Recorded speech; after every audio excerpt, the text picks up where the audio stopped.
Jadi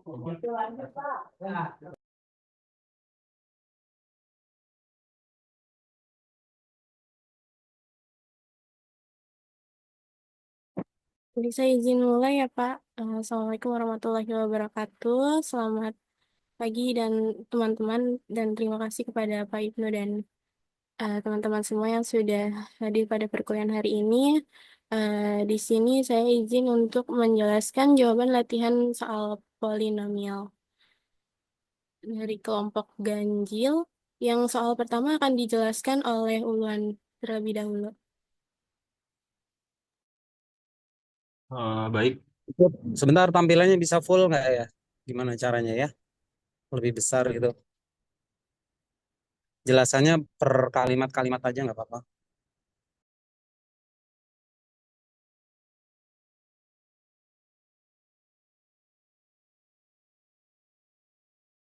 Oke, cukup lah segitu nggak apa-apa.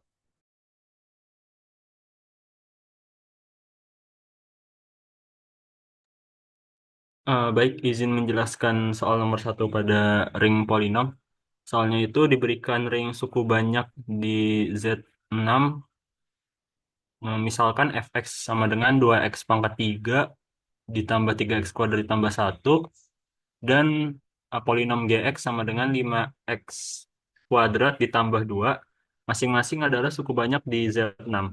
Akan dicari suku banyak Qx, Rx elemen Z6 dengan derajat dari Rx kurang dari derajat Gx, sedemikian sehingga Fx dapat diusulkan sebagai Gx dikali Qx ditambah Rx. Baik, di sini untuk proses atau langkah jawabnya itu adalah dengan menggunakan, karena di sini terlihat bentuk Fx sama dengan Gx, Ux per Rx mengarah ke algoritma pembagian, maka saya menggunakan algoritma pembagian di mana Gx merupakan pembagi, lalu Qx adalah hasil bagi, dan Rx merupakan sisa pembagiannya. Yang pertama, membagi suku utama atau suku dengan pangkat tertinggi Fx dengan suku utama Gx, yaitu pada Fx suku utamanya 2x pangkat 3 dan Gx 5x kuadrat.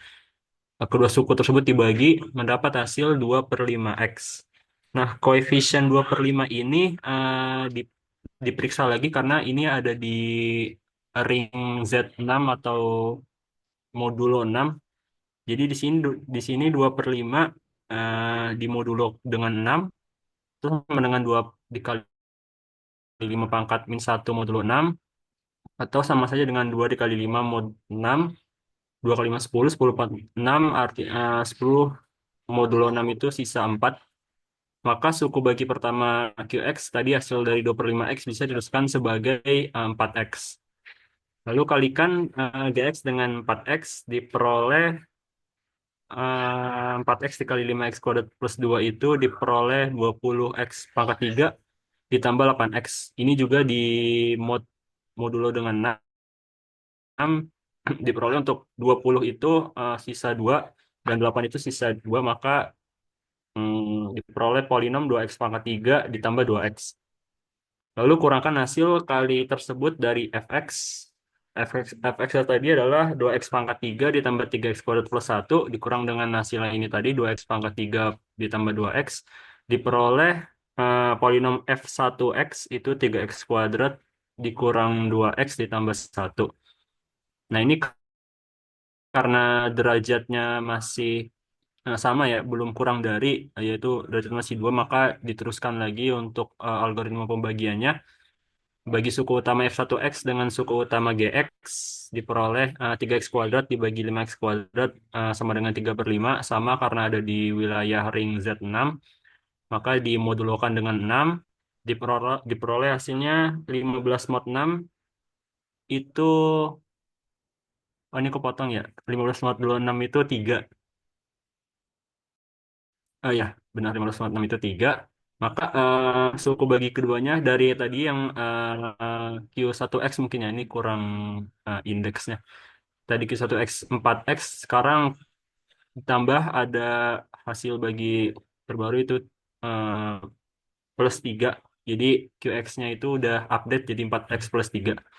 Nah, kalikan GX tadi yaitu 3 kalikan GX dengan hasil koefisien tadi 3. 3 dikali 5x kuadrat plus 2 sama dengan 5x kuadrat plus 6. Ini bisa di modulo 6 karena ada sisanya. 15 mod 6 itu 3, 6 mod 6 itu 0 habis. Jadi sisa 3x kuadrat. Nah, kurangkan hasil kali tersebut dari F1X. Tadi F1X-nya adalah 3x kuadrat, 3x kuadrat min 2x plus 1 dikurang 3x kuadrat. Ini sisanya min 2x plus 1.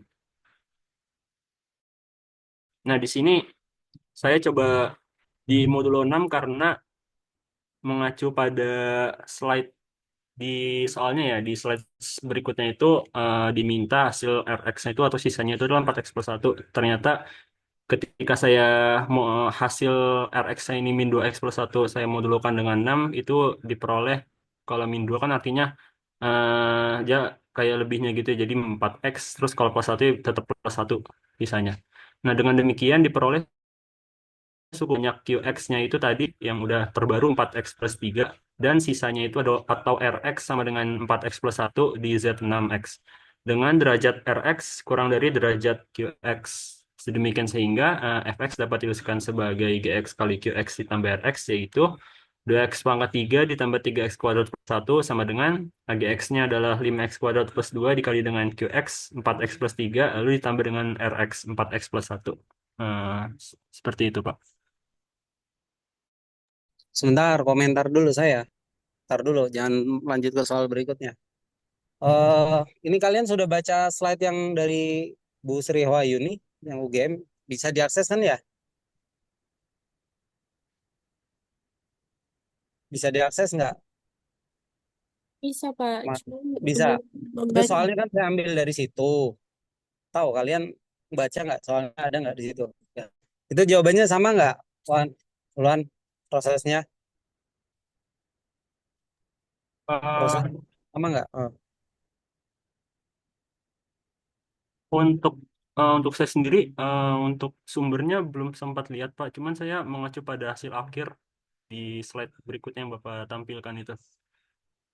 Sama ya? Iya, Pak. Oke. Ya, jadi memang lapangannya kan Z6 ya. Kalau kalian apa sih? Lapangannya bilangan real itu membagi-bagi biasa itu kan ya sudah biasa aja. Cuma karena ada unsur modulonya, berarti hasil pembagiannya kan Anda harus apa tuh? Apa ya?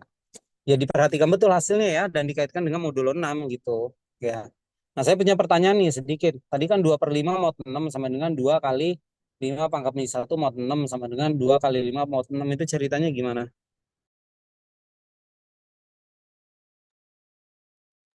Sama Eh, dengan atau kongruen? Sama dengan, Pak, karena saya pakai operasi modulo 6 jadi ambil sisanya, Pak, bukan pakai istilah apa kongruensi itu yang tanda Ya, 3 garis. kongruen modulo. Oke, Ya. terus dua dua kali 2 per 5 mod 6 kan sama dengan 2 kali 5 min 1 ya, pangkat min 1 kemudian sama dengan 2 kali 5 mod 6 itu alasannya apa?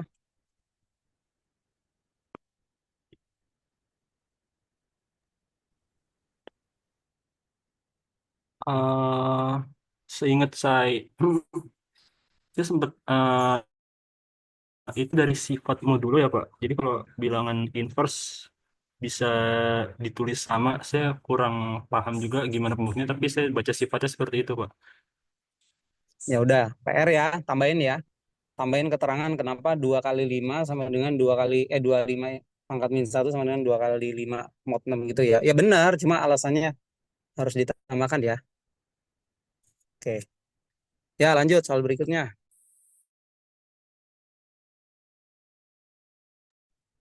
Oke, baik. Izin melanjutkan untuk soal berikutnya. Ini di sini soalnya jika GX fx elemen dari f besar X dan GX membagi Fx, tunjukkan bahwa ideal dari Fx subset dari ideal GX. Nah, untuk pembahasannya di sini, jawabannya diketahui bahwa GX itu membagi Fx. Jadi berdasarkan algoritma pembagian, maka kita dapat Fx-nya itu sama dengan GX dikali QX untuk suatu QX-nya elemen dari F besar X. Nah, karena Fx adalah kelipatan dari Gx, maka ideal yang dihasilkan oleh Fx itu juga merupakan subset dari idealnya Gx. Nah, untuk pembuktiannya, di sini ideal Fx-nya itu adalah himpunan semua polinomial berbentuk Hx, Fx dengan Hx-nya itu elemen dari F besar X. Nah, karena kita tahu bahwa tadi Fx-nya itu sama dengan Gx dikali Gx, maka coba kita kalikan Hx-nya ini di masing-masing ruas sisi kanan dan kiri. Sehingga didapat bahwa Hx Fx sama dengan Hx dikali Gx kali Qx. Nah, Hx dikali Qx kali Gx-nya ini juga merupakan elemen dari idealnya Gx. Nah, sehingga dapat dibuktikan bahwa idealnya si Fx ini subset dari idealnya si Gx. Gitu Pak jawabannya.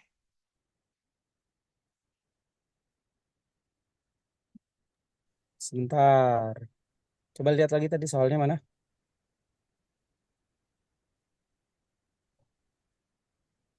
eh itu kan harus apa namanya?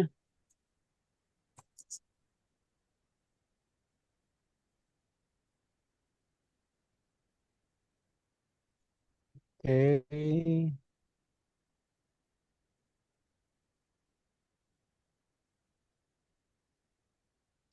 Jadi sifat yang G membagi F-nya itu dipakainya di mananya berarti? Gimana Pakainya Pak? di mananya berarti? Sifat G membagi F-nya itu dipakainya di mana berarti ini? Itu Pak, tadi berdasarkan yang teorema 4.5.5 itu kan Fx sama dengan Qx kali Gx ya Pak. Terus saya Efek coba mana itu? Ya, ya enggak itu hmm, definisi itu mm-mm, definisi definisinya. definisi keterbagian saja sebetulnya ya. Iya, Definisi keterbagian ya. Oke. Bentar, bentar dulu.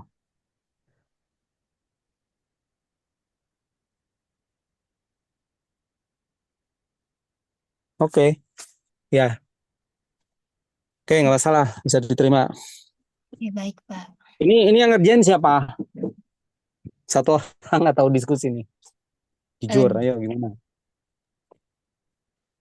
Diskusi, Pak. Ada yang menulis, ada yang memahami bareng-bareng sih, Pak. Oke, good. Ya udah, ya ini sebetulnya soal mudah ya, nggak masalah. Yang penting Anda paham dapatnya dari mana. Oke, lanjut silakan.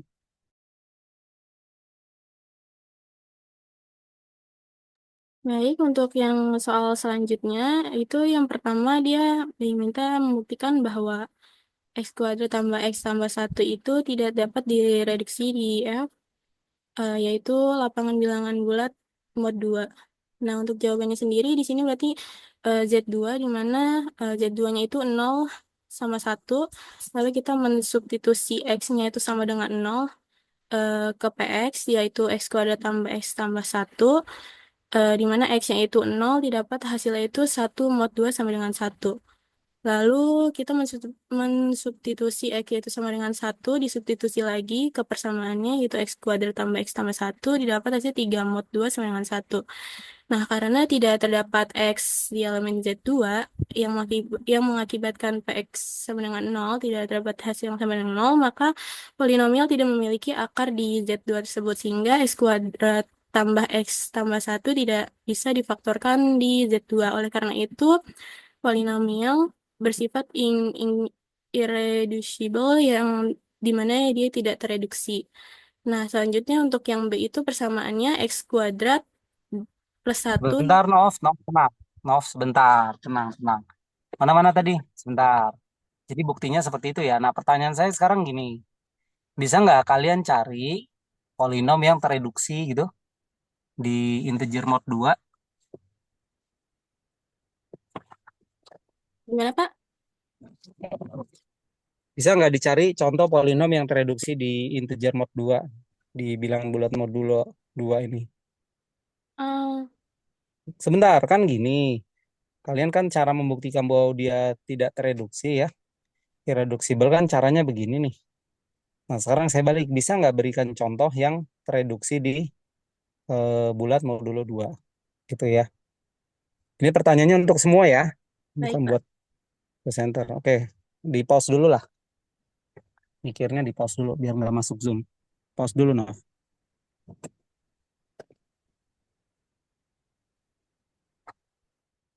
Recordnya di pause dulu. Coba outright bisa nggak? Nanti kasih apa jawaban kirim di WA grup.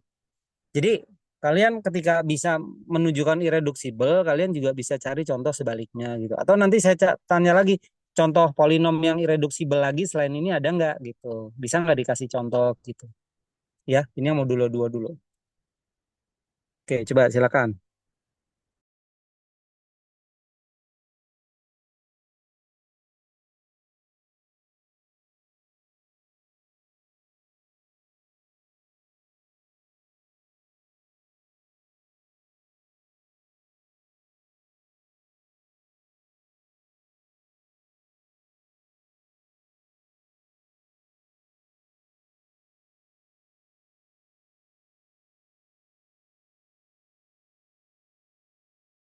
Ya, ini memang harus dicoba-coba ya.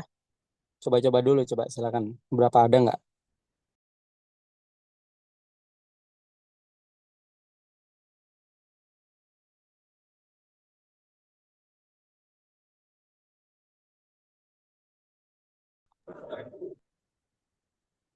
Baik, untuk saya yang sudah nyoba-nyoba ketemu yaitu x kuadrat plus 1 yang menghasilkan eh, reducible.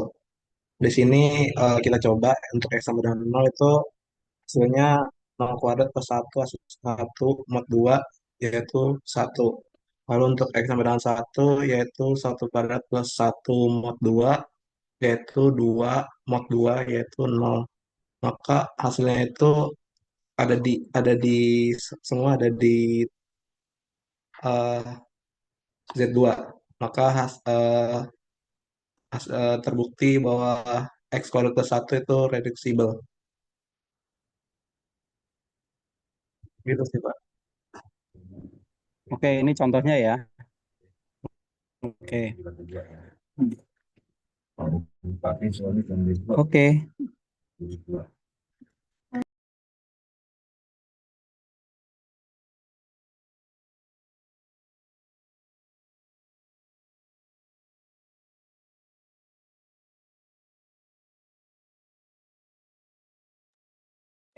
Ya udah lanjut soal berikutnya, Novita.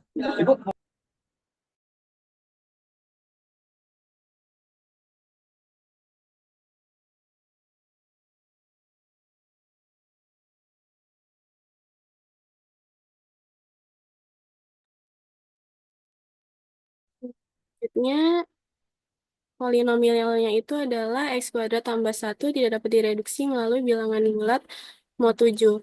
Caranya sama seperti tadi, di sini x-nya itu 0 sampai 6. Lalu kita mensubstitusikan 0 sampai 6 tersebut ke persamaan polinomial x kuadrat tambah 1, sehingga didapat hasilnya sebagai berikut. Karena persamaan x kuadrat tambah 1 tidak mod 0, mod 7, maka x kuadrat tambah 1 tidak dapat direduksi pada Z7. Selanjutnya, di sini untuk yang C, persamaan polinomialnya x kuadrat dikurang 9 tidak dapat direduksi melalui bilangan bulat mod 31, di mana Z31 itu 0 sampai 30. Untuk pembuktiannya sama seperti tadi, kita mensubstitusikan 0 sampai 30 ke persamaan polinomialnya, didapat hasilnya sebagai berikut.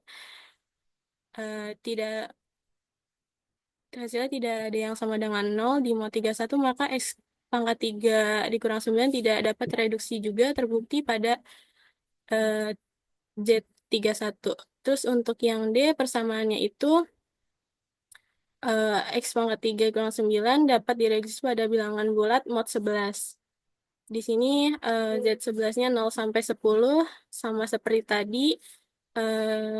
Hasilnya itu terbukti karena terbukti dapat direduksi karena X sama dengan 4 dari polinomial 4 4 pangkat 3 dikurang 9 sama dengan 0 itu mod 11 sama dengan 9, maka eh, persamaan polinomial X pangkat 3 kurang 9 dapat direduksi.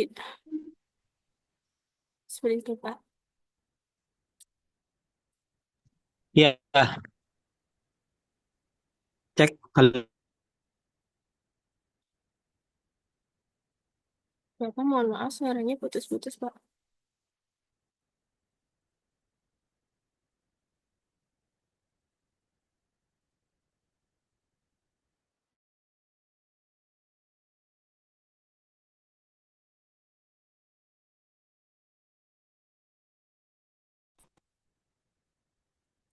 Cek, halo.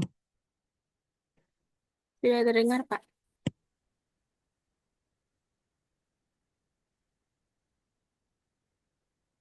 Oke, eh nanti masing-masing kalian itu mencari contoh ya. Novita tolong dikumpulkan aja nih. Ini kan modulonya macam-macam ya. Modulo 11, modulo berapa lagi tadi? Modulo 31. Kalian cari contoh yang tereduksi dan tidak tereduksi gitu ya. Masing-masing satu aja. Dan sebisa mungkin kalau bisa tidak sama ya. Jadi dulu-duluan aja dan ya ditulis alasannya kenapa gitu ya dia tereduksi dan kenapa dia tidak tereduksi. Nah, itu yang modulo 31 kan lumayan tuh panjang ya jawabannya ya. Jadi eh, apa nyarinya juga harus hati-hati tuh. Gitu ya. Baik, Pak. Berarti nanti mencarinya per orang ya, Pak? Iya, biar kalian punya pengalaman gimana sih cara nyari reduksi tidak tereduksi. Baik, Pak. Heeh. Dikumpulin aja lah di foto jawabannya di collect nanti ya Iya, Pak. masing-masing. Dulu-duluan. Jadi misal Novita nemu ini, temennya ada yang nemu ya, udah. Berarti cari lagi temennya yang lain gitu, ya. Modelnya kayak gitu. Baik, Pak. Oke lah. Oke, lanjut. Udah ya. Oke, yang ini silakan.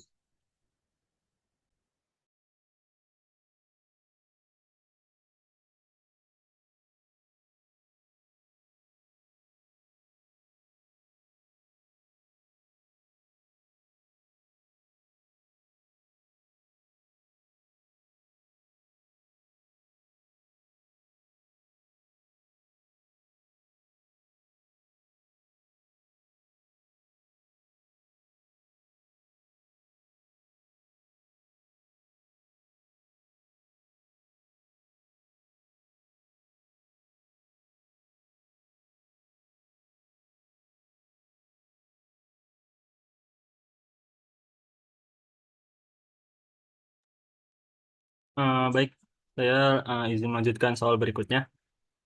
Itu polinom X pangkat 4 tambah 4 di ring Z5 dapat difaktorkan atas polinom tak tereduksi yaitu.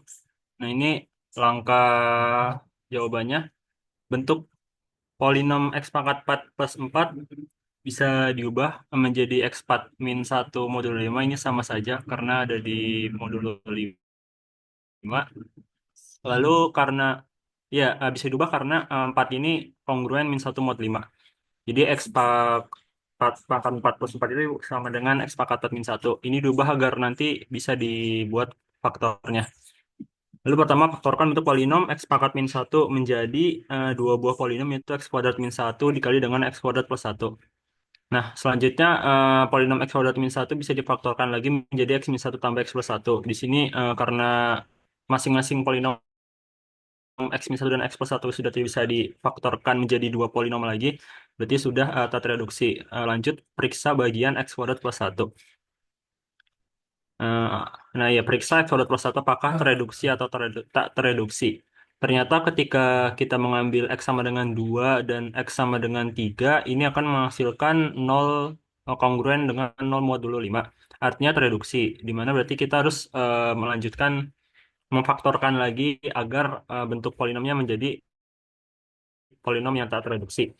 Nah, ubah bentuk x kuadrat plus 1 agar menjadi tata reduksi. Di mana x kuadrat plus 1 ini idenya adalah mengubah menjadi x min A dikali dengan x min B.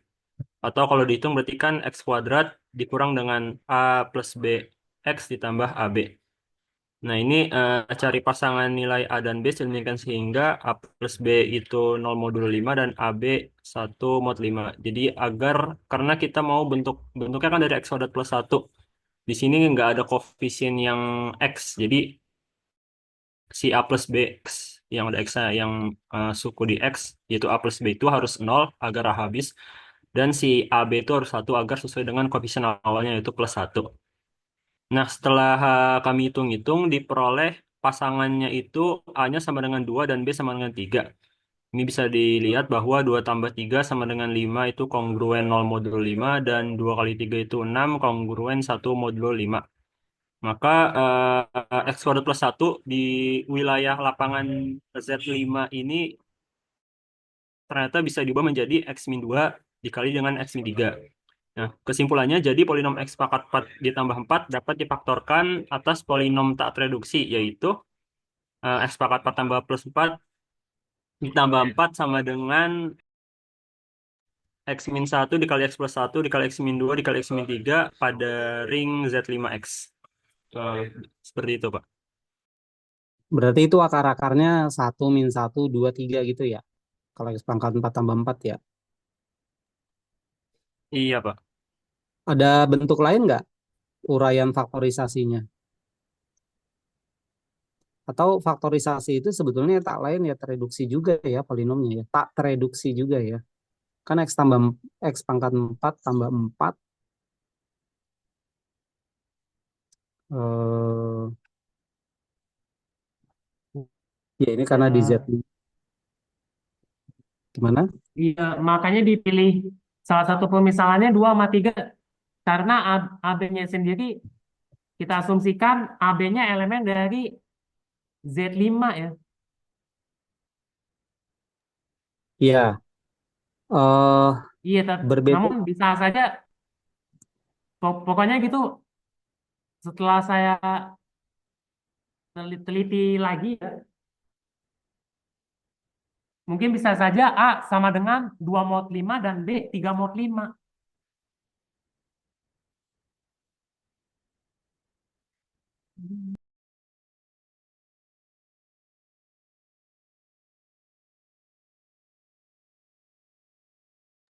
Oke, ini saya putus-putus ya suaranya Rafli ya. Tapi Iya mudah-mudahan ya, suara saya jelas. maaf ya, maaf bisa dengar suara saya sekali lagi. Ya, Iya, silakan mungkin Rafli. sekali lagi ya, di samping pokoknya bisa saja A sama dengan 2 mod 5 dan B sama dengan 3 mod 5 gitu. Kalau AB-nya gitu kayak hanya elemen bilangan bulat saja, tidak dibatasi misal Z5 gitu ringnya. Ya, jadi kalau nanti polinom ini berbeda lapangannya ya, itu berpengaruh juga ya. Jadi Anda harus hati-hati dalam ring polinomial ini ya lapangan pengaruh ya nanti ya untuk menentukan hasil-hasilnya gitu. Oke, mudah-mudahan ini dipahami ya prosesnya ya dan Anda secara mandiri sebetulnya bisa mencoba kalau misal Z-nya naik gitu ya Z berapa? Z6 mungkin enggak gitu. Atau misalkan kalau Z4 enggak ya, itu kan 4-nya enggak mungkin gitu ya. Jadi nol malah gitu. Z7 gitu misal apa yang terjadi gitu ya. Untuk eksplorasi saja, observasi Anda. Oke, lanjut. Soal berikutnya. Oke, baik. Izin saya menjelaskan untuk slide 7. Sebentar. Kalau yang ini sebetulnya soal ini aja, soal yang ada jawabannya gitu. Jadi tidak dibahas di sini gitu ya. Kan kalian sudah akses di Med Cyber itu kan. Itu saya cuma mau Iya, tampilkan. sudah. Jadi ini tidak termasuk dalam soal gitu ya. Oh, baik, Pak. Di skip aja ya, nggak apa-apa ya. Ini Ya, soalnya tidak apa-apa. ada jawabannya dan kalian juga nanti boleh berlatih soal-soal yang di sana gitu ya. Ini di skip, tidak masuk dalam soal. Nggak apa-apa ya,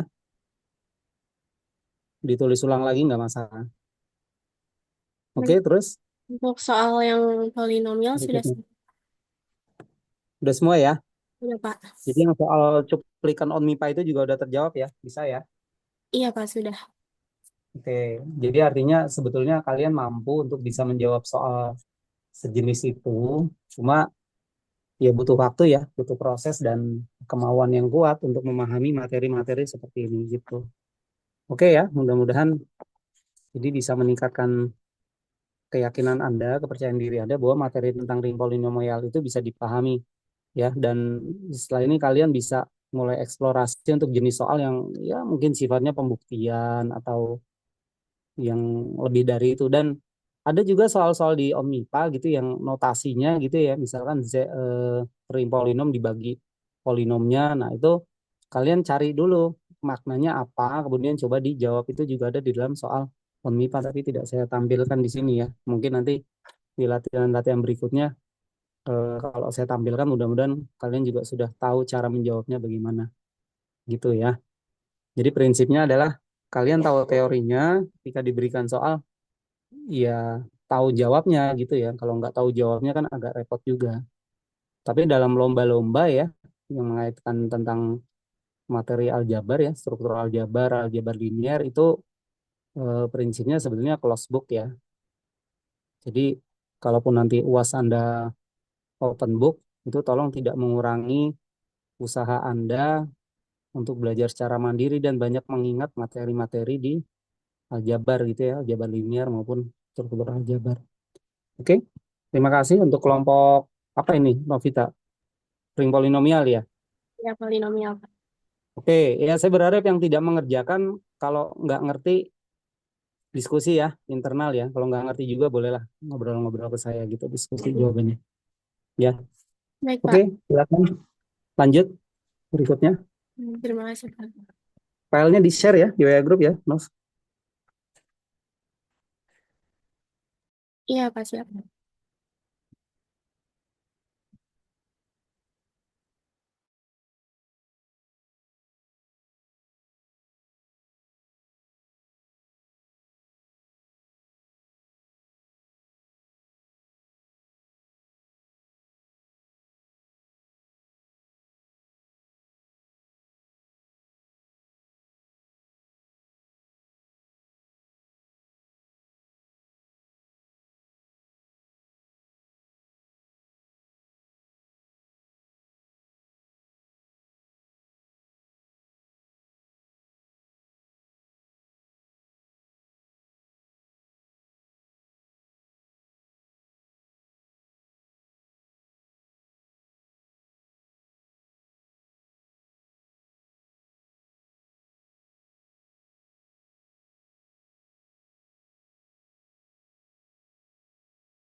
Bapak saya izin presentasi ya Pak. Izin menjawab nomor 11, slide 11 nomor 1. Jadi di soalnya ini B adalah ring bilangan bulat dibentuk dengan pemetaan F-nya ini B, C, B ke C dengan C himpunan bilangan cacah dan didefinisikan fungsi A-nya ini adalah A untuk setiap A anggota B, selidiki apakah B-nya ring Euclidean. Jadi seperti yang kemarin sudah dipresentasikan tentang Euclidean, kita ini pertama-tama membuktikan si bilangan B-nya ini adalah membuktikan untuk di daerah integral terlebih dahulu. Di sini misalkan B sama dengan Z menunjukkan bahwa Z adalah integral, yaitu tidak ada pembagi nol dalam Z-nya. Jadi kita permisalkannya ini A, B merupakan di bagian Z dan AB-nya sama 0, sama dengan 0. Karena Z adalah domain tanpa pembagi 0, maka jika AB sama dengan 0, maka salah satu dari A atau B haruslah 0. Artinya A sama dengan 0 atau B sama dengan 0. Dengan demikian, si Z-nya ini adalah daerah integral. Jadi itu sudah terbukti. Lalu di soal itu diampirkan fungsi FA-nya ini adalah nilai absolut A di mana A-nya itu memetakan elemen A itu anggota Z ke bilangan cacah atau N. Berdasarkan teorema pembagian dalam bilangan bulat, untuk setiap A, B dan merupakan anggota Z dengan B-nya itu tidak sama dengan 0, selalu terdapat elemen Q atau R, sorry, ya Q atau R yang merupakan di dalam Z, sehingga ini A, maaf, untuk Q, A sama dengan QB ditambah R dengan 0 tuh kurang dari sama dengan nilai R-nya itu dan lebih kecil dari B-nya, sesuai dengan yang kemarin kita bahas tentang Euclid. Dalam konteks fungsi Euclid, yaitu jika R sama dengan 0, maka fungsi R ini sama dengan 0. Jika R-nya tidak sama dengan 0, maka 0 kurang dari R kurang dari B-nya ini, sehingga FR ini sama dengan R-nya kurang dari B, sama dengan FB. Lalu di soal juga terdapat fungsi FA-nya ini jika lebih dari sama dengan 0 untuk semua A anggota Z, sehingga FA-nya itu pasti bernilai non negatif. Dan jika R-nya tidak sama dengan 0, maka FR-nya ini, R ini lebih kecil daripada yang B. Yang sesuai dengan Euclidean dengan definisinya, yaitu jadi didapatkan karena teorema pembagian memastikan QR anggota Z dengan R sama dengan 0 atau FR-nya ini kurang dari FB, maka B-nya ini sama dengan Z memang memang ring Euclidean. Fungsi FA-nya ini valid sebagai Euclidean, sehingga B yang disoal adalah terbukti ring Euclidean. Ya, cukup jelas ya. Jadi ini cuma menjelaskan kalau fungsinya seperti itu, cara membuktinya begini kira-kira. Itu ya. Oke, lanjut silakan. Itu Pak, selanjutnya. Oke, baik, izin melanjutkan nomor 2. Untuk G yang merupakan A ditambah BI untuk setiap A dan B bilangan bulat dan I sama dengan akar dari -1 merupakan ring dibentuk pemetaan F dari G ke C dengan C-nya bilangan cacah dan FA plus BI sama dengan A kuadrat plus B kuadrat untuk setiap A plus BI anggota dari G. Selidikilah apakah ini G, apakah G merupakan ring Euclidean. G ya, Uh, Rizky, G. ya, itu G. Jangan, kan udah saya kasih tahu kemarin salah tulis B-nya ya, G ya. Ya, itu G, Pak. Bentar Ki, sebelum jawab, kamu bisa kasih contoh nggak elemen G besar apa? Contoh elemen G besar.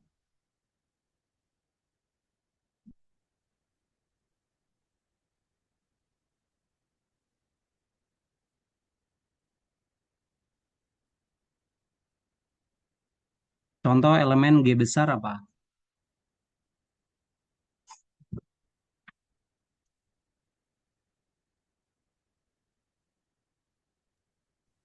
G itu kan yang A plus BI ya, Pak. Ya, contoh elemennya apa? Misalkan Hmm. uh, A sama B-nya 23 sama 41. Kok banyak amat sih? Gede ya? Iya, maaf, Pak. Satu elemen coba di G sebut apa? Sebentar.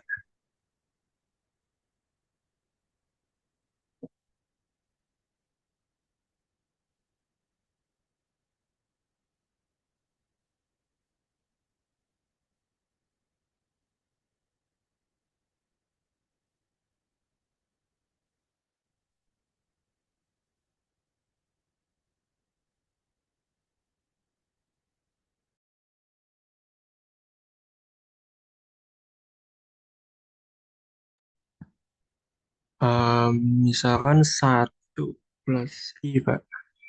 Berapa? Satu tambah I. 1 tambah I. Nilai F-nya berapa? Satu tambah I.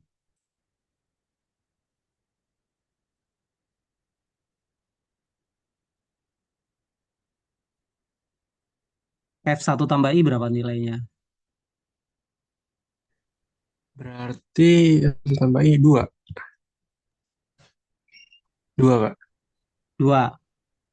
Ada nggak elemen di G yang kalau dipetakan oleh F hasilnya 0 gitu?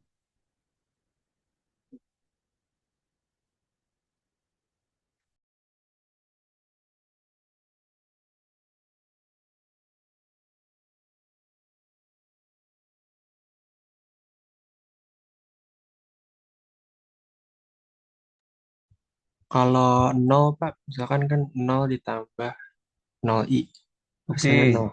oke. Kalau yang dipetakan hasilnya satu apa?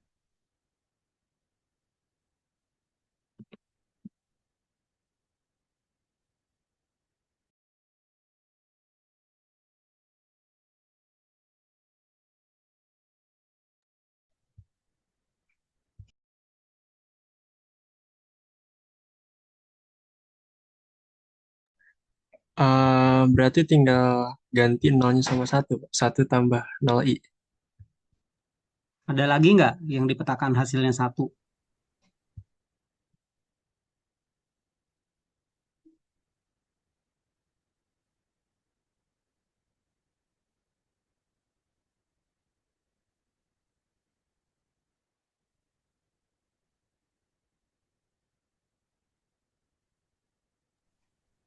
Nol tambah satu I. Nol tambah satu I atau I saja gitu ya? Iya, betul Pak. Oke. Jadi konsentrasi ke koefisien dari konsentrasi pada koefisien A pada nilai A dan nilai B. Konsentrasi pada nilai A dan B. Jadi kalau disebut I berarti A-nya 0, B-nya 1 gitu ya. Coba ada berapa yang dipetakan ke satu elemen di G? Bisa nggak ditentukan berapa banyaknya? Kalau tidak jelas suara saya disampaikan ya. Berarti 4 Pak. Elemen I, min I, terus satu sama min satu. Oke, kalau kedua ada nggak?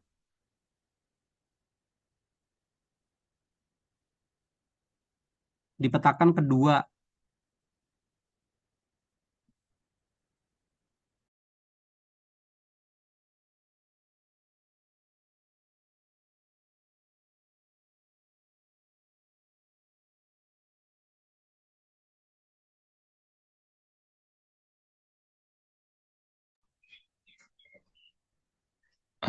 Satu min I, terus min satu plus I. Apa lagi ya? Satu plus I sama min satu min I Pak. Oke, kalau dipetakan ketiga ada nggak?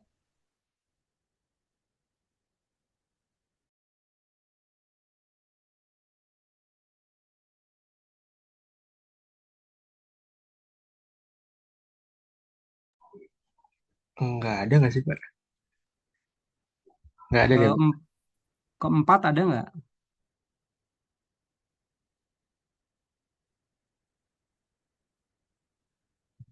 Keempat ada nggak?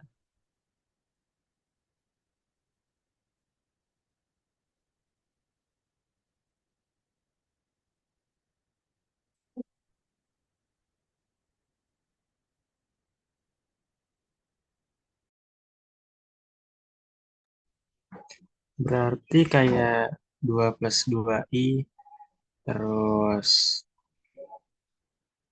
apa ya? 2 plus 2I,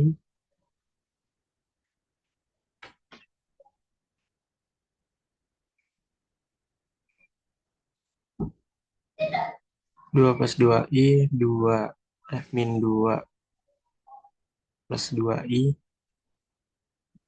2 Oke, min bis 2I gitu. ya dicari ya. Ternyata ada ya. Iya, betul. Kelima ada nggak?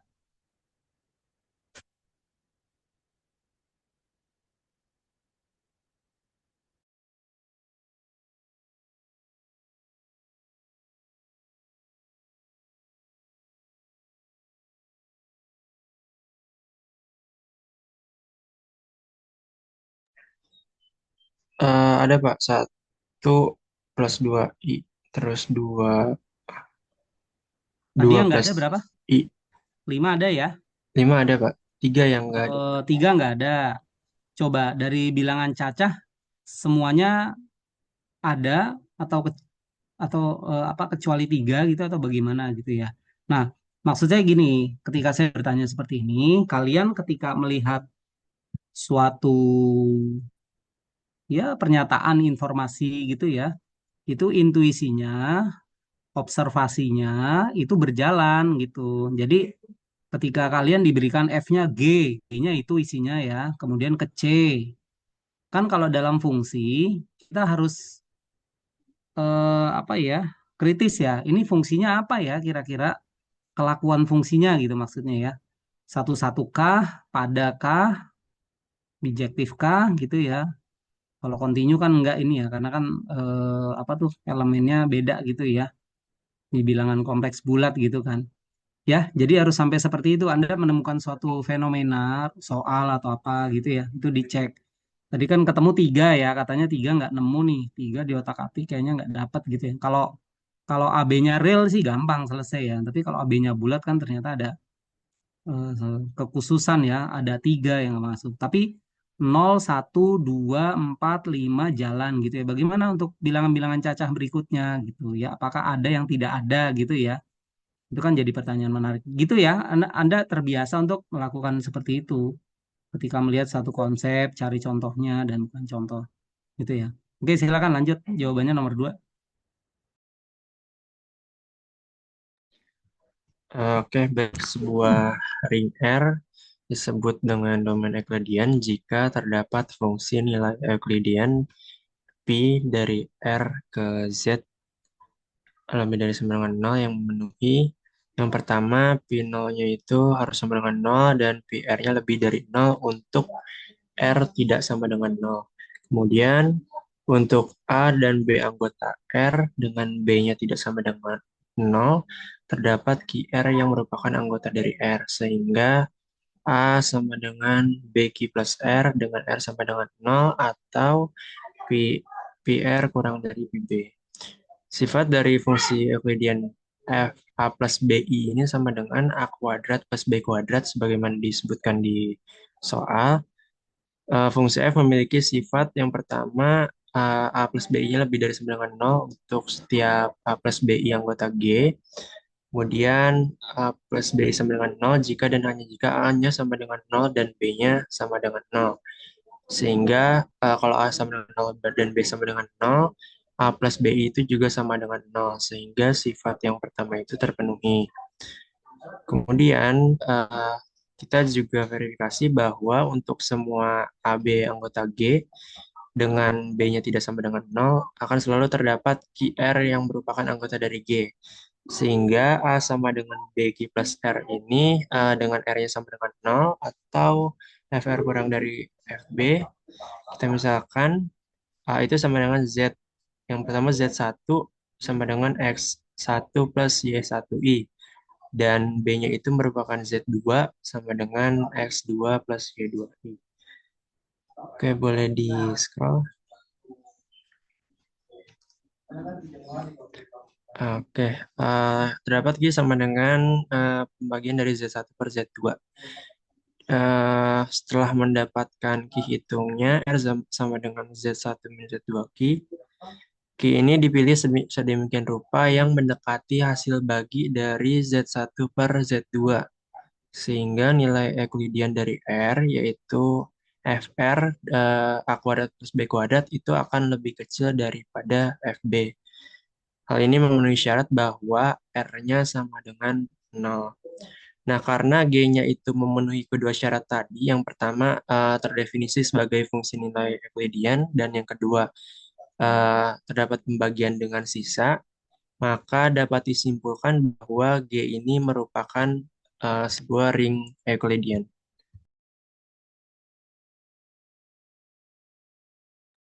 Oke, cukup jelas ya. Ya, boleh lanjut silakan.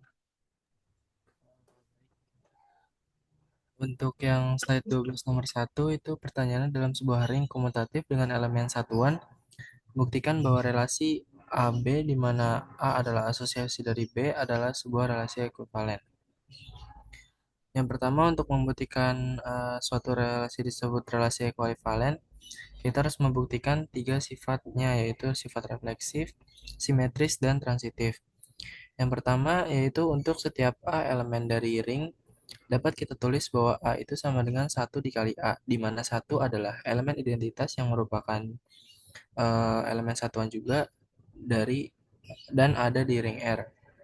Maka jelas bahwa A-nya itu juga berelasi dengan A atau berelasi terhadap dirinya sendiri untuk semua A elemen dari ring R. Maka relasi ini bersifat refleksif. Lanjut next. Lalu untuk yang kedua sifatnya itu simetris. Di sini misalkan kita ambil A, B, dan U di mana U-nya itu elemen satuan dan merupakan elemen dari ring R. Jika A relasi B, maka ada suatu elemen satuan U sedemikian sehingga B itu sama dengan U dikalikan dengan A.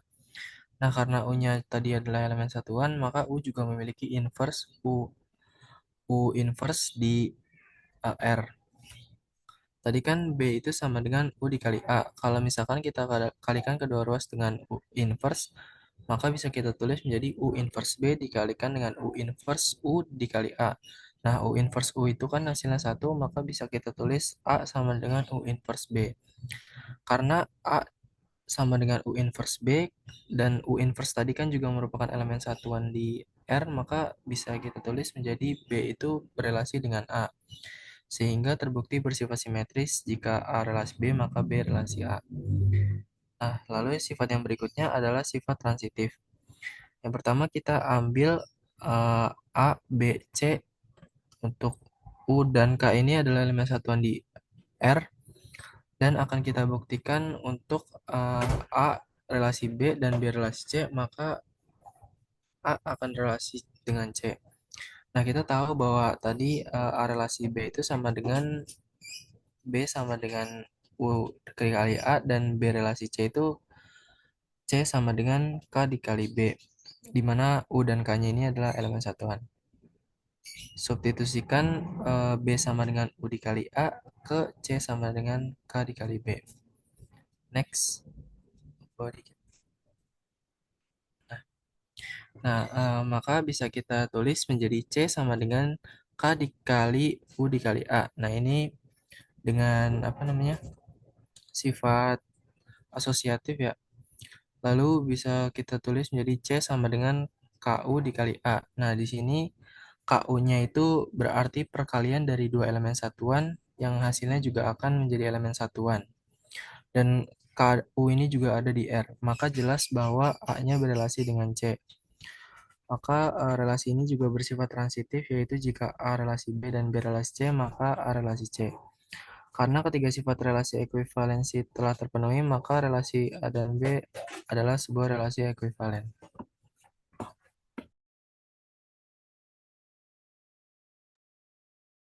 Oke, ini Iksan. Ya, Pak.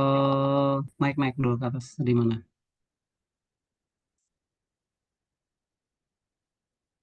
Lihat ke atas dulu. Terus lihat soalnya dulu. Ya, jadi yang diketahui kalau A relasi B artinya A asosiasi ya. Dia berasosiasi. Nah, definisi asosiasi itu apa? Kalau misal A relasi B, B bisa ditulis sebagai UA gitu ya. U-nya apa U-nya? U-nya elemen satuan di ring R, Pak. U-nya elemen satuan. Iya, Pak. Unit. Beda ya. Unit elemen dengan unit loh. Hati-hati definisinya. Oh iya, Pak. Jadi U-nya di sini apa? Unit atau unit elemen? Unit elemen, Pak. U-nya unit elemen. Iya, Pak. Oke. Sekarang U inverse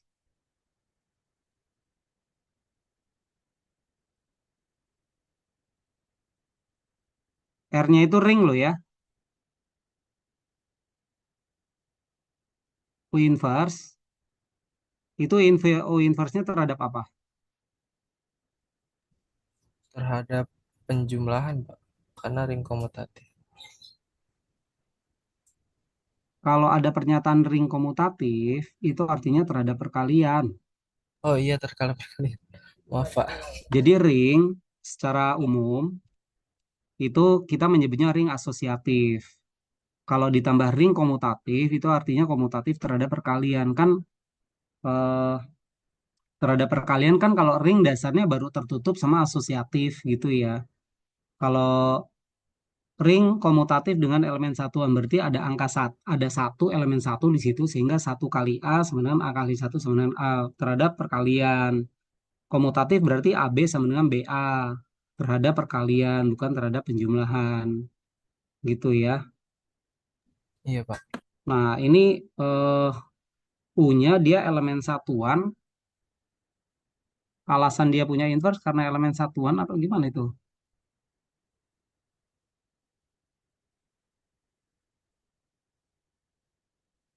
Makanya lihat dulu definisi elemen, definisinya dulu ya. Alasannya adalah elemen satuan atau apa itu?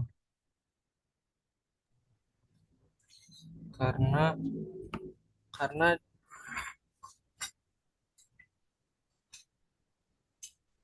sebentar, Pak.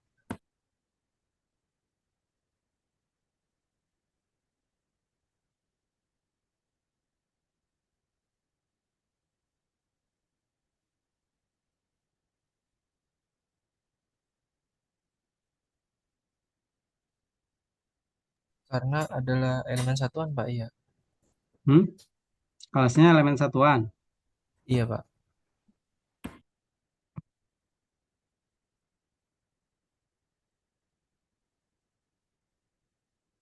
Coba dimatiin dulu screen-nya. Stop share gitu ya, Pak? Oh iya, stop share maksudnya. Share screen-nya dimatikan dulu. Saya gantian share screen dulu. Siap, Bapak. Ya, baca lagi definisinya di sini ya.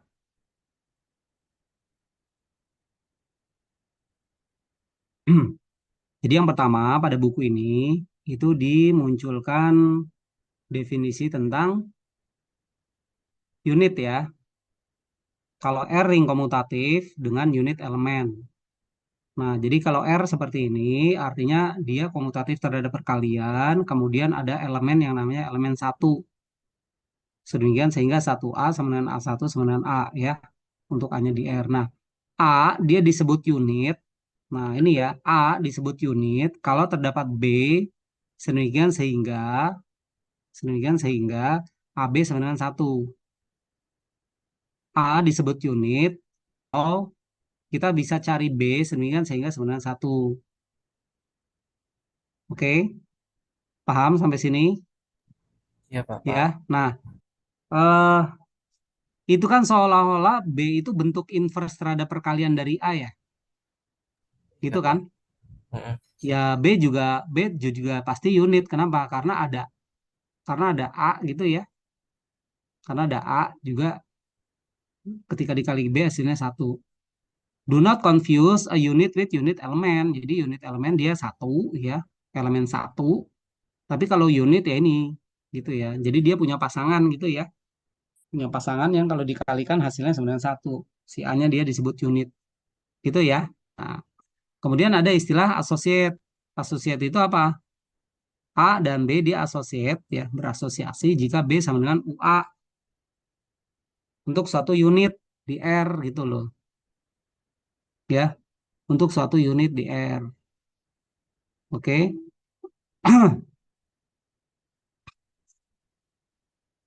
R-nya unit elemen, tapi U-nya dia di sini unit, tidak sekedar unit elemen loh ya. Bukan unit elemen tapi di sini unit. Nah, gunakan definisi ini nih, ada unit elemen. A unit in a ring is an element whose inverse is also in the ring gitu ya. Jadi inverse-nya juga ada di ring. Itu adalah unit. Inverse terhadap apa ya? Inverse terhadap perkalian ya. Tentunya kalau terhadap penjumlahan kan selesai negatif. Gitu. Nah, soal kalian itu kan mau nyatakan dia apa apa namanya relasi ekivalen ya. Nih ya, soalnya adalah relasi ekivalen. Nah, jadi ntar dulu.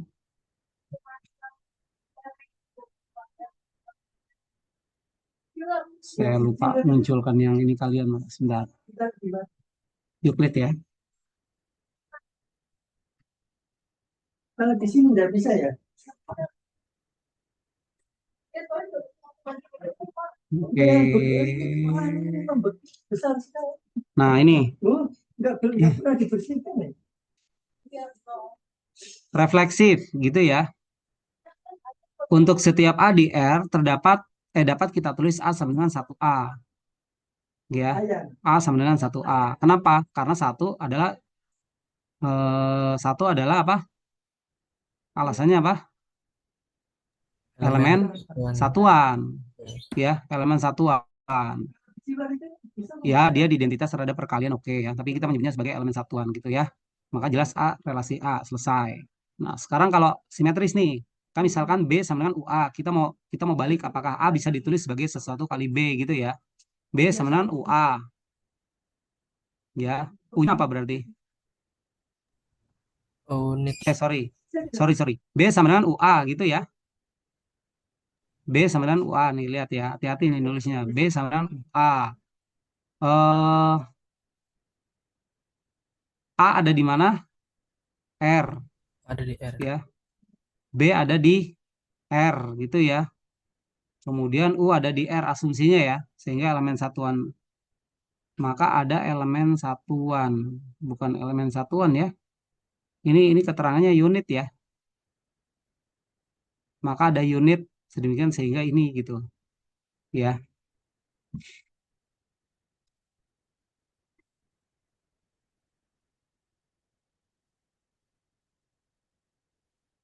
Kan definisinya ini ya. Mana tadi?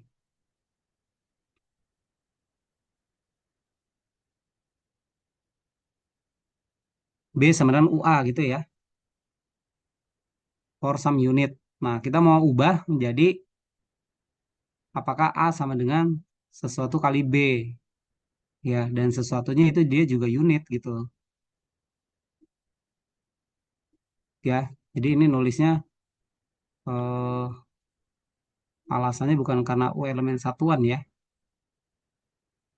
Saya perlu justifikasi nih bentuk ini nih. Kenapa U inverse dia terdefinisi gitu ya. Dia masih ada di R gitu ya. Kalau ini memang bisa, terus lihat nih U inverse kali U ya. U inverse kali U sama dengan 1 ya. Nah, U inverse kali U sama dengan 1, iya bisa gitu ya. Kenapa? Karena U adalah unit gitu ya. Jadi alasannya karena U-nya unit, maka kita bisa temukan ya suatu bentuk pasangan dari U gitu ya. Pasangan dari U ya tidak harus bentuknya eh, kalau di buku ini kan inverse terhadap perkalian gitu ya. Inverse is also gitu ya.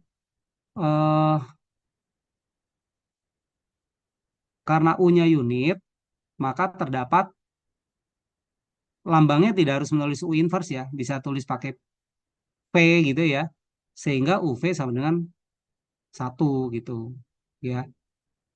Nah, karena U dan V sama dengan 1, U unit, maka V juga unit ya.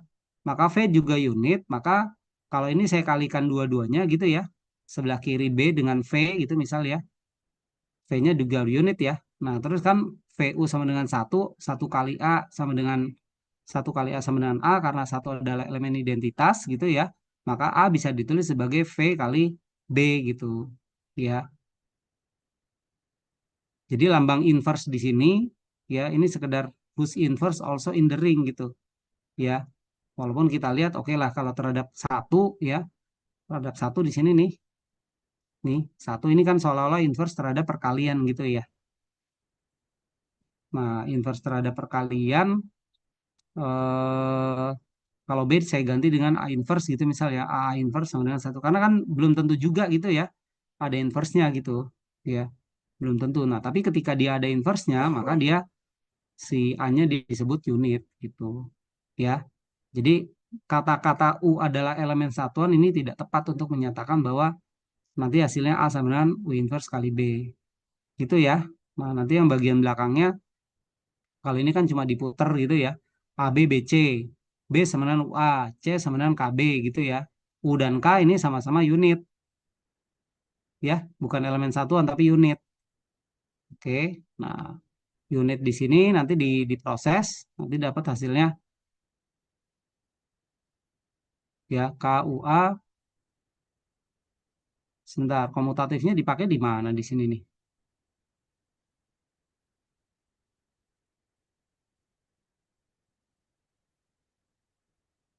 Ini komutatifnya nggak kepake ya.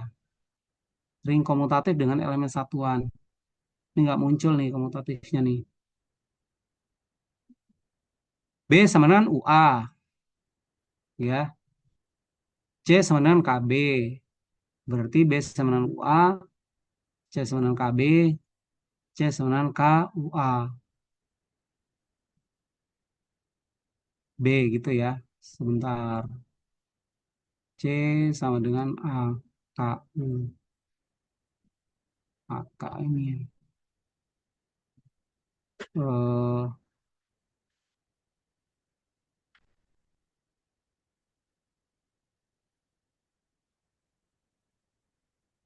nah ini KU berarti perkalian dari dua elemen satuan gitu ya. Menghasilkan elemen satuan di R. Ini kata-katanya nggak pas ini. Gitu. Ya nanti ini direvisi ya, bukan pakai elemen satuan ya. Istilahnya ya pakai unit ya.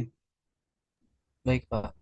Oke, nanti kelompok ini disesuaikan lagi. Nggak apa-apa revisi tulis tangan lagi, nggak masalah gitu. Ya, tapi dia relasi ekivalen. Ya, jadi dalam aljabar memang agak ketat ya. Bukan agak ketat, memang ketat. Jadi ketika kita menulis sesuatu berdasarkan definisi, definisi itu harus dipegang dan harus konsisten. Nah, ketika masalah membuktikan, yaitu masalah trik saja ya. Dan bagaimana kita memanfaatkan apa-apa yang diketahui gitu ya. Ketika alasannya salah, walaupun jawabannya benar gitu ya, iya jawabannya dia relasi ekivalen. Tapi dalam proses menjawabnya Anda tidak tepat, secara nilai itu tidak sempurna gitu ya. Oke, baik lanjut. Berapa soal lagi ya?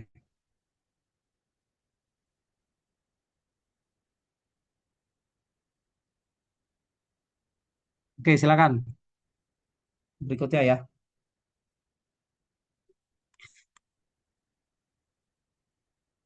3 soal lagi cukup lah. Insya Allah. Yuk, silakan lanjut. Pak, izin share screen lagi ya, Pak. Ya, ya, silakan. Jadi penting ya saya komentari jawaban Anda supaya tidak salah dalam memahami penggunaan konsepnya ya, terutama ke. Oke, lanjut silakan. Baik, selanjutnya ada soal yang nomor 2. Dalam sebuah gelanggang Euklidean, buktikan bahwa dua faktor pembagi terbesar atau GCD dari A dan B adalah asosiasi. Bisa di-scroll ke bawah. Nah, di sini pembuktiannya yaitu berdasarkan lemma 3.7.2. Misalkan R adalah domain integral dengan elemen satuan, dan misalkan untuk AB anggota R berlaku bahwa A membagi B dan B membagi A, maka A sama dengan UB, di mana U adalah unit di R. Karena A membagi B, maka B sama dengan XA untuk suatu X anggota R. Dan karena B membagi A, maka A sama dengan YB untuk suatu Y anggota R. Sehingga B sama dengan X dikali YB sama dengan XY dikali B. Karena B adalah elemen domain integral, kita dapat mengeliminasi B, sehingga diperoleh XY sama dengan 1. Oleh karena itu, Y adalah unit di R dan A sama dengan YB. Akibatnya, GCD dari A dan B adalah asosiasi.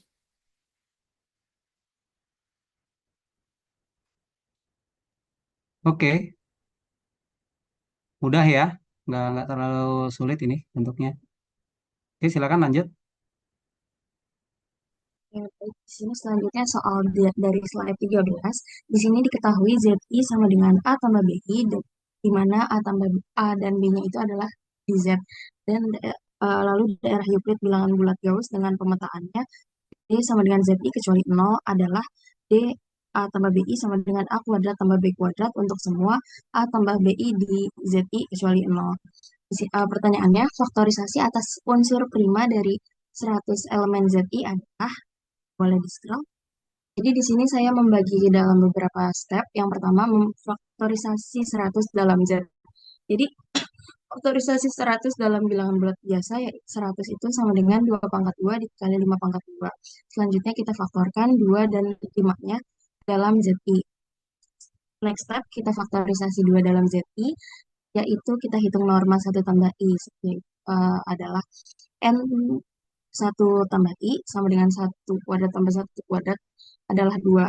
Nah, karena norma 2 adalah bilangan prima di Z, maka 1 tambah I dan juga konjugatnya, yaitu 1 min I adalah unsur prima di ZI. Jadi 2 sama dengan 1 tambah I dikali 1 min I. Dan ini juga berlaku untuk 5 dengan cara yang hampir sama. Kita hitung normanya itu 2 tambah I, sehingga diperoleh N 2 tambah I sama dengan 2 pangkat 2 ditambah 1 pangkat 2, hasilnya 5. Nah, karena norma 5 adalah bilangan prima di Z, maka 2 tambah I dan juga konjugatnya, yaitu 2 min I adalah unsur prima di ZI. Jadi 5 faktorisasinya adalah 2 tambah I dikali 2 min I. Nah, next boleh di-scroll. Nah, selanjutnya faktorisasi 100 dalam ZI. Kita faktorisasi hasil faktorisasi 2 dan juga 5 yang udah kita peroleh tadi. Karena kita ketahui 100 adalah 2 pangkat 2 kali 5 pangkat 2. Jadi 100 itu hasilnya adalah faktorisasi 2 dipangkatkan 2 dikali faktorisasi 5 dipangkatkan 2. Jadi hasilnya sebagai berikut.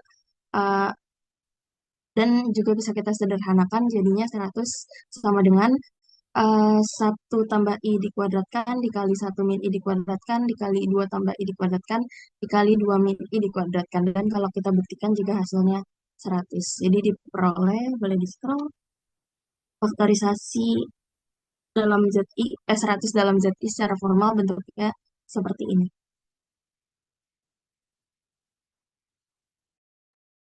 Oke, Aura, ini kan kamu yang giliran menjelaskan ini.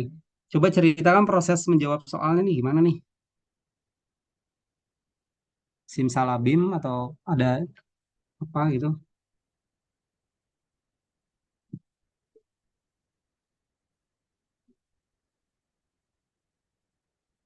Gimana Aura? Ini dapat jawaban seperti ini.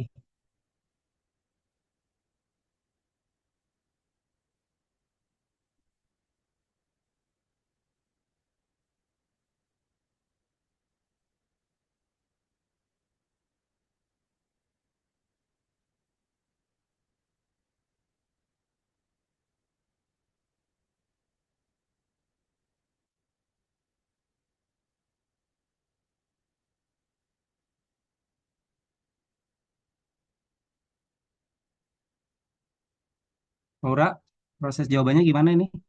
Diskusi atau ada yang punya ide atau gimana atau apa gitu?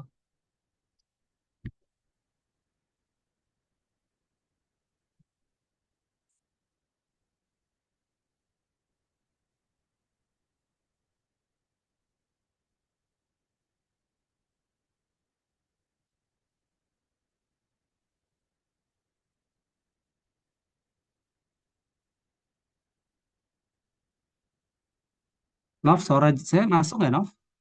Ini auranya diam aja Nov. Iya, Pak, Ini, Mas. ini auranya diam aja nih. Gimana nih ceritanya bisa dapat jawaban gini Aura?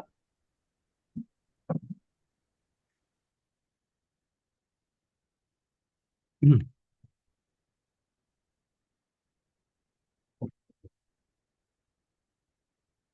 Ya udah yang lain aja deh. Siapa? Rizky ya? Ki, Rizky, halo Rizky. Hadir Pak, hadir. Ya, ini gimana dapat proses dapat jawaban ini gimana?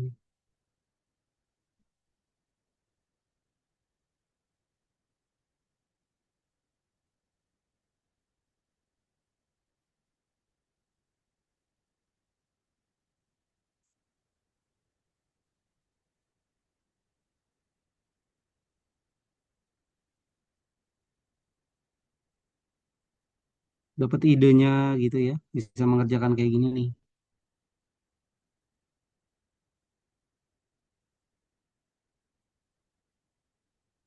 Ini diskusinya per ini ya, Nov itu ya, per ganjil genap ya. Yang Euclid, Euclid, udah gitu aja Nov. Iya, betul, Pak. Jadi kamu apa ganjil genap? Saya ganjil, Pak. yang polinom kan ya. Berarti nggak tahu ya proses Iya, baru aritmetiknya. baca juga sih, Pak. Baru Oke. memahami juga. Ya walaupun ini tugas kelas, tapi prinsipnya walaupun bekerjanya secara teknis dibagi dua gitu ya, tapi baik yang ganjil maupun genap ya, sebaliknya ya tetap berusaha memahami gitu ya. Dan dari misalkan ini genap nih, genap ya coba jelaskan dulu ke teman-teman yang ganjil, sebaliknya juga gitu. Kalaupun ada ketidakjelasan, bisa didiskusikan secara internal. Kan prinsipnya gitu kalau tugas kelompok, tugas kelas gitu ya. Walaupun saya minta siapapun silakan jelaskan gitu ya. Tapi kalau saya tunjuk ya harusnya yang ditunjuk pun juga bisa menjelaskan gitu ya. Khususnya masalah konsep yang diajukan di sini gitu kan. Faktorisasi 100 dalam Z, 2 pangkat 2 kali 5 pangkat 2. Itu kan 4 kali 25 ya. Selanjutnya faktorkan 2 dan 5 dalam ZI. Gitu ya. Faktorisasi 2, normanya, dan seterusnya gitu-gitu. Nah ini cara menjawabnya ini yang sebetulnya butuh penjelasan kenapa cara mengerjakannya begini gitu ya. Terus yang slide bawahnya juga sama tuh ya. Oke, ya kalau secara jawaban sebetulnya nggak masalah gitu ya. Tapi saya kan pengen ngecek yang Anda tulis eh, dipahami atau tidak gitu ya. Nah ini sebisa mungkin untuk kedepannya juga ya. Kan sebentar lagi Anda UAS nih, Aljab itu ya mungkin masih ada mata kuliah lain yang Anda ambil ya. Eh, jadi benar-benar memahami gitu ya. Karena banyak hal yang berangkatnya dari dasar itu untuk dijadikan pengembangan ya. Oke, ada penjelasan dari yang kelas yang kelompok Euclid ya. Gimana cara dapatnya ya sudahlah, nggak apa-apa ya. Tapi saya apresiasi kalian dalam waktu semalam ya, Novita ya. Soalnya baru kemarin terus langsung dikasih ya, langsung dikerjakan malam ini sudah berusaha dengan keras gitu ya. Bisa menjawab dengan baik walaupun ada satu dua hal yang perlu direvisi ya. Tapi paling nggak kalian sudah membuktikan bahwa soal yang ada itu sebetulnya bisa dikerjakan gitu ya. Tinggal bagaimana konsep-konsep yang Anda pelajari gitu ya untuk digunakan di sini ya. Nah ini mudah-mudahan jadi motivasi ya untuk semua ya. Untuk bisa memahami lebih lanjut dan masih ada waktu ya untuk mempersiapkan walaupun UASnya nanti open. Tapi prinsipnya Anda harus paham apa yang ada di dalam materi link itu ya. Jadi nanti ketemu soal, oh iya tahu ini akan diapakan, akan diapakan. Ya. Oke, saya apresiasi. Terima kasih Novita dan yang lainnya ya sudah menjawab soal-soal yang diberikan. Nanti kita ketemu lagi insya Allah pertemuan berikutnya ya. Masih membahas materi seputar ring ya. Gitu. Oke, cukup ya pertemuan hari ini.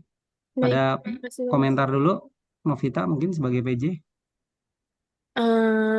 Mungkin cukup Bu, cukup Pak. Mungkin nanti jika ada yang ingin ditanyakan, saya izin tanya di chat ya Pak. Oke, ya silakan. Baik, kita tutup ya dengan membaca Alhamdulillah, Alhamdulillahirobbilalamin. Terima kasih semuanya, sehat-sehat. Ya, yang laki-laki yang mau Jumatan juga jangan sampai telat ke masjid. Terima kasih. Assalamualaikum warahmatullahi wabarakatuh. Waalaikumsalam Waalaikumsalam warahmatullahi warahmatullahi wabarakatuh. wabarakatuh. Terima kasih Terima banyak kasih, Pak. Pak. Oke, record matiin. Ya, recordnya Nov.